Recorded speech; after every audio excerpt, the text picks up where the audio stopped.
Thanks, Buhle. Basic Education Minister Angie Motshekga announced yesterday that her department will vaccinate 852,000 educators and support staff at schools starting on Wednesday. 300,000 doses of the Johnson and Johanson vaccine have been allocated to the education sector, with prospects of getting about 280,000 more. It comes after reports that about 20 schools in Gauteng had to be closed due to COVID-19 infections amongst teachers, learners and other staff. In KwaZulu-Natal, MEC Kwazi Mshengu said about 253 teachers and 38 non-teaching staff succumbed to COVID-19 complications. For more on this, we're joined now by the acting CEO of the Federation of Governing Bodies of South African Schools, Dr. Yaku Deacon. Dr. Deacon, very good morning to you. Thank you so much for joining us. We heard Basic Education Minister Angie Motshekga yesterday speaking to a number of factors when it comes to the rotation system as well as vaccination. As you listened in, what did you make of what the minister had to say? Well, first of all, we welcome the efforts by the Minister of Basic Education and of Health to secure those doses and vaccinations for the education sector. We need to remove all the possible hurdles to keep the education system open. So we're glad and we're thankful for that commitment. And also the emphasis that we're not going to close schools as a blanket approach, but rather deal with those high-risk areas. And we also welcome that. And there's been a lot of experts in the education sector weighing in on the rotational attendance of pupils, some saying that it will have its long-term damaging effects when it comes to what some have described will become a lost generation. What were your thoughts around that? Well, if we don't address it now, we'll definitely have serious issues going into the future. The bottom line is, if it's a child in a smaller grade, we have a longer term to address those shortcomings and the backlogs. But we're concerned about the grade 11s and the high school kids. They must be in school. So to be at school every second week at best is not in the best interest of the learners. Though we function within the pandemic and there's electronic means available, it doesn't mean that all the learners will have access to that. So I think it's vital to get the kids back into the school. So in that sense, I agree with the experts. So the sooner we get all the children back in school, the better. Obviously, within the framework of a safe school, keeping to the protocols and everything, despite COVID. As of next week, teaching staff will be vaccinated and schools will not close. The vaccination drive starting from as early as Wednesday up until the 8th of July. We heard the minister speaking about how this is not compulsory, but of course advisable, especially looking at the impact of COVID-19. Just last week, 20 schools being closed as a result of COVID-19. What do you make of the steps that have been taken and the number of vaccinations that have been given to ensure that teachers and educators are vaccinated? We had a very productive meeting with the minister, and they presented a rollout plan to us. And I think it's a well-worked plan. I can see there's been a lot of work done in the provinces, both by the Department of Education as well as the Department of Health. The time frame is tight, so I think it will be a huge effort to vaccinate everybody in the educational sector. So from the unions, governing bodies, schools, everybody must do their part to help the staff in education to get vaccinated, to assist with transport, to get to those vaccination sites, to look after the children if there are a few educators not there. But I think the short-term pain there will definitely be long-term gain. So we're glad that we are there. There's a plan. I think the only province that we haven't heard from is Limpopo, but it seems as if the rest of the provinces are well on track to do a full rollout. Limpopo is interesting as, of course, it speaks to access of vaccines, pardon me, not vaccines, but it speaks to access of perhaps other means of being educated when it comes to those living in rural areas and the impact of the decisions that were made, that some are calling to be made when it comes to the number of days that learners are in school. What do you imagine to be some of the pressing challenges there when it comes to vaccinations? Well, I think if you look at all your rural provinces, the big distances between the schools, I think that's an issue, the access to the very small schools in the deep rural areas. So That's why it's so important that it must be a joint effort from health, from education, everybody on board. So to get the vaccinations there, some provinces opted for a hybrid model where there will be vaccination sites, but also where the Department of Health will have mobile clinics where they'll actually go out to the schools in those deep rural areas.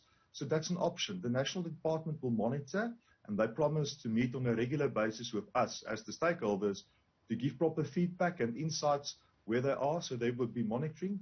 But I think the biggest concern is those outlying areas. And without access to proper health care, COVID's not going to change that. So I think the effort will be take the vaccinations to the people where it's needed, and especially in Limpopo. So we hope that the National Department will assist that province to do the rollout.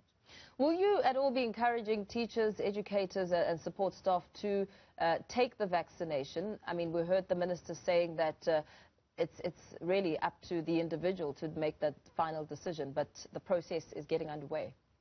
Yes, indeed. Well, it's free and voluntary, but we'll definitely motivate our SGBs to motivate the staff to do that.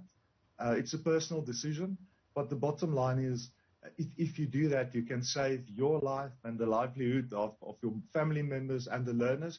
Obviously, there will be exceptions, but the bottom line is it's an effort that will remove a hurdle in the education sector. If we can create a safe workspace for the educators and they feel safe at schools, I think the chances are better that we'll have better quality education for the learners. We could keep the schools open and send a positive message to the parents in that school as well. So yes, we'd like to encourage the staff in education to make use of this opportunity. And in terms of the process of the vaccination getting underway and some measures being put in place to ensure that the 2021 academic year is really not going to get as intense as 2020 was when it comes to the huge losses in the times of learners being in class and educated. What would you like to call out as a word of caution when it comes to being in the middle of a global pandemic and also not ensuring that schools do not let their guards down, even as the vaccination drive will get underway? I think you're absolutely correct. It's not letting the guard down, to stay safe, to follow the protocols, and just to repeat that message in the school and in the school community. Not only when the children are at school, but also to take those good practices when they go home. But we're still in the midst of this pandemic, and the bottom line is there's hotspot areas, and the directions makes provision that we can close schools in those areas. So there must be clear communication between the school, the provincial department, Department of Health, to monitor the situation, not only in the school, but also around the school, the hospitals in the vicinity of the school, and then based on good data, make those important calls, whether to keep that school open or to close it down. But regardless, if possible, to keep it open, to do it in a safe way, that you don't compromise the lives of our children and the staff members in the sector. I'd like us to go back to the question on rotational timetabling and really just bring more depth and understanding on the long-term impact of that rotational, that rotational timetable, especially looking at the earlier grades 2 and 3. I mean, one expert was saying that according to projections, the average grade 3 child in June 2021 knows about the same as the average grade 2 child in June 2019. Now, the reality is that they've lost education, and the smaller you are, the less chances are there that the parents will be able to assist you to learn new work. So the foundation phase, I think that's the area where we need to strengthen the education going forward. So the grade 3s, the grade 1s, 2s and 3s for the next few years will have to get some sort of extra assistance and extra help. Luckily, we have time until they get to grade 12, so we need to utilize that and plan for that. I'm not an educator, I'm a lawyer. But I've heard from the educators their concerns. The rotation, not only the contact time, but also when you disrupt the flow, the rhythm in your school, you need to reset, you need to refocus the children every time they get back. So they may be in school, but they're still losing education because of that break and then more disciplinary issues going forward. But at least we know we've got a problem in the foundation phase. So for the next few years, grade 4, 5, 6, and 7, those backlogs and that they've missed should be addressed. We do have time, but we need to focus on that. Very lastly, what would you say to parents who are still skeptical? Because, I mean, as far as the numbers show, we've seen more and more younger learners getting infected with COVID-19, and that the impact having a ripple effect on their families, because then it means, you know, family members, the elderly, are then, in essence, infected.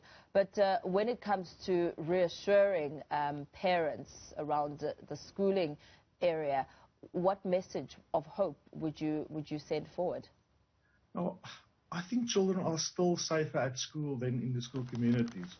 At school, they're in a controlled environment. They follow the protocols. They get access to education, food at the school.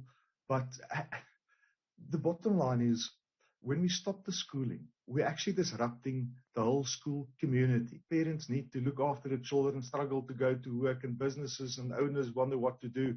So if we keep the schools open, there's some sort of normality. And I think we need to support the children going to school. And also to be careful in making announcements just to close the school. Work with the real data. What's the position at the school? Is that confirmed cases at the school? Is it confirmed cases in the community? And to really trust the school principal and the leadership to make those calls. But ask the questions to the right authority. And at school level, talk to the school principal if you're concerned. Inquire at the school and work with the school during this pandemic.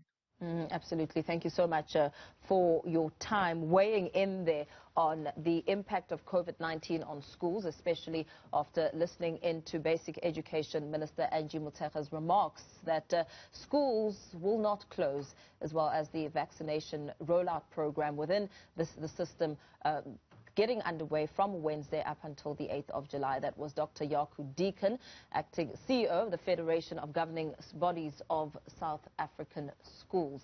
Still to come on your weekend report, we get some details around the world of sport. Madulini focusing on tennis in South Africa, which has grown by 23% over the last year, despite the COVID-19 pandemic. Madulini giving you more in a short while. He'll be speaking to Tennis SA's Richard Glover on their new initiative to capitalize on this growth. This discussion coming up in a short while. Stay tuned.